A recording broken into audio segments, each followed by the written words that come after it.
Assalamu alaikum warahmatullahi wabarakatuh. Alhamdulillahi rabbil alamin. Wassalatu wassalamu ala rasulillah sallallahu alaihi wasallam. Leo tunakumbushana katika swala zima la husda au hasad.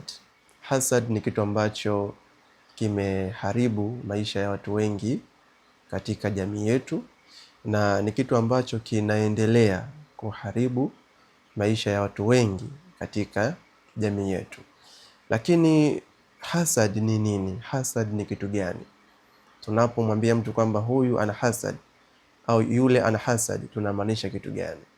Hasad ni pale ambapo unapokuwa na neema, lakini mtu mwingine anachukia kwa nini upo na hiyo neema.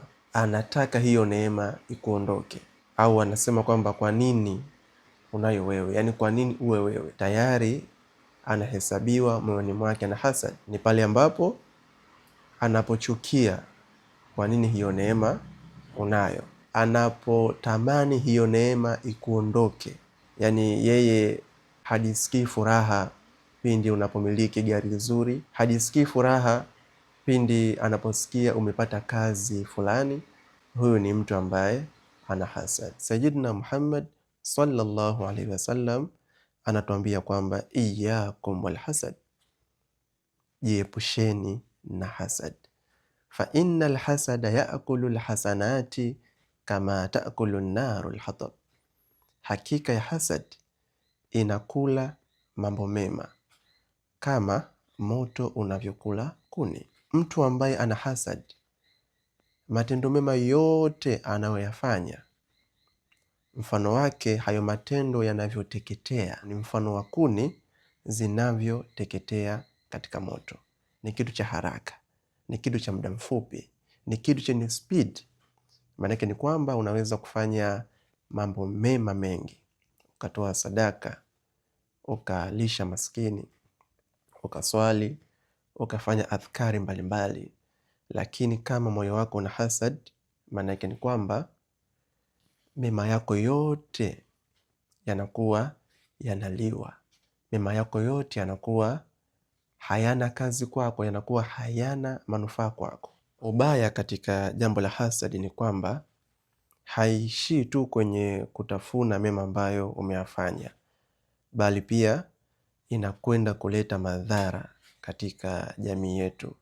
Wangapi ambao wamekosa kazi, wana vigezo vyote, lakini kuna mtu pale amekaa kati na kuhakikisha kwamba hiyo kazi haipatikani. Si kwamba una tabia mbaya, si kwamba huna vigezo, hapana. Vigezo unavyo, lakini ni hasadi tu ya mtu ambaye hataki wewe upate hiyo kazi. Allah subhanahu wa ta'ala anatuonesha namna gani hasad ilivyokuwa na madhara makubwa katika jamii.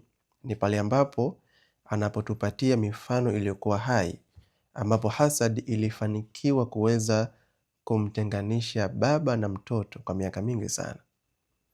Tuangalie maisha ya Nabii Yusuf alayhi salam. Nabii Yusuf alipitia magumu, alifungwa gerezani, alitupwa kisimani, lakini yote hayo ni hasad ya ndugu zake, kwamba kwa nini yeye apendwe, kwa nini yeye awe ni mtoto wa karibu kwa baba Kwa hiyo ile kwa nini ikapelekea kumtenganisha baba na mtoto kwa miaka mingi. Kwa hiyo ni kitu ambacho hakijaishia katika maisha ya Nabii Yusuf alayhi salam peke yake, bali kinaendelea katika jamii yetu kwa wale ambao wanaoendelea kushikilia hasadi katika mioyo yao. Ni kwamba wanazidi kuleta ufisadi, wanazidi kuleta uchafuzi katika jamii. Kuna watu walikuwa ni viongozi wazuri, lakini wametolewa katika uongozi kwa sababu ya hasad. Miongoni mwa chanzo cha hasad kwa watu wengi, hawaridhiki na kadari ya Allah subhanahu wa ta'ala.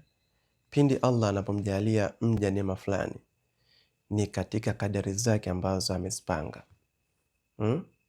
Wallahu yakhtassu birahmatihi man yasha'u.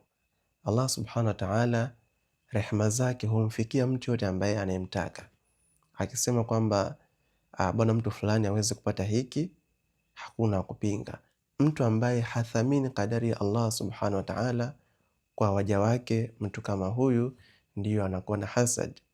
Yani atakuwa na ile kwa nini huyu kapata. Si jukumu lako kuanza kudadisi kwa nini huyu kapata hiki, kwa nini huyu kapata hiki.